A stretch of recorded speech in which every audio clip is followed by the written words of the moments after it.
Hello, welcome to the FRQ of the day. Today we are going to try to do the 2010 number 3. So let's see if we can figure this out.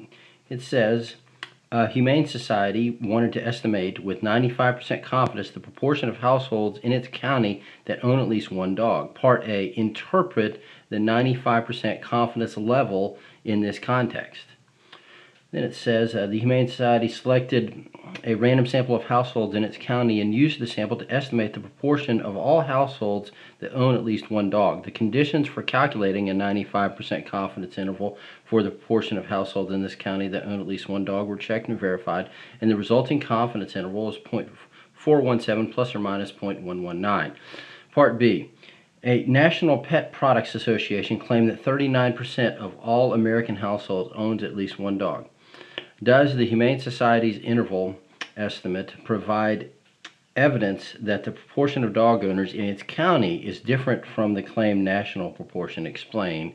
And then Part C, how many households were selected in the Humane Society sample? Show how you obtained your answer. So if you want to pause the video and give that a shot, that'd be great. Okay, so the first thing it asks us to interpret the 95% confidence level. Okay, now you remember interpreting the confidence interval would be to say I'm 95% confident that this interval captures the parameter P or mu. Okay, and then you say what P or mu is. It's important to say it in context. Interpreting the confidence level means that you're stating what 95% confidence means, and 95% confidence means if we did this same procedure many times, took many samples and made many different intervals, 95% of the intervals would actually capture the parameter.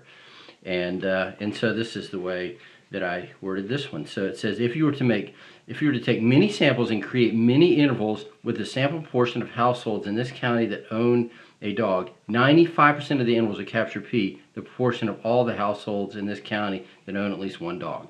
So you have to say, state 95% confidence means in repeated sampling, 95% of the resulting intervals would capture the parameter, and you have to say what the parameter is in context. It's either going to be a P or a mu. Okay, and so then it says that it's been claimed that 39% of all the American households have at least one dog. Does this interval provide evidence that this county is different from that? Okay, and make sure and answer the question that's being asked. By the way, it says, does the Humane Society interval provide evidence that the proportion in this county is different?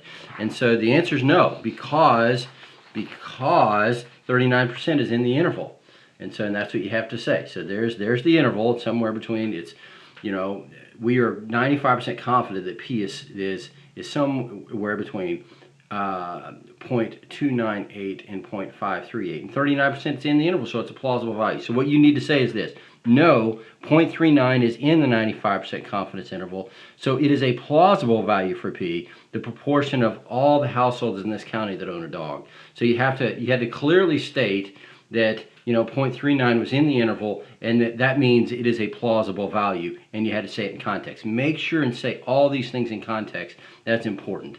In other words, in this case, mention that they're talking about the proportions of households in this county that own a dog. And then the last thing, it asks you to find the sample size. All right, and so what you'd say, okay, well, we need the formula for margin of error. On your formula sheet, it's on your formula sheet in a bit of a crude fashion. Every confidence interval is statistic, which in this case is P hat, plus or minus critical value times the standard error of the statistic. And that's the margin of error, this thing, critical value plus standard error of the statistic. The critical value is Z star, and then the standard error of the statistic is going to be, for proportions, is going to be this guy right here. Okay, the standard error of the sample statistic for a proportion is that guy right there. So here's our formula. Now you didn't have to write down the formula in letters, but you did in order to show your work here, you did need to show it. To write it like this, write it with a number. So the margin of error in the problem is 0.119. That is that thing right there. That is the margin of error. So it's 0.119, and the Z star is 1.96. Of course, you could get that off of your table B. It's at the bottom of table B, and then there's the formula for margin of error, where our P hat is 0.417, and that's 1 minus P hat. And so we have everything except in. So we'll just use our algebra skills. I'll divide 0.119 divided by 1.96 and I used actually a more exact value that I got by using inverse norm with my calculator, and then square both sides, and then you would get this, where that number is 0.417 times 0.538. Then multiply both sides by n and divide, and you get that. And of course, the sample size has to be an integer, and so that's it. So the sample size was 66, and that's your FRQ of the day. So thank you for send me any questions you got. Thank you for stopping by, and hope you're doing well. Look forward to seeing y'all again soon.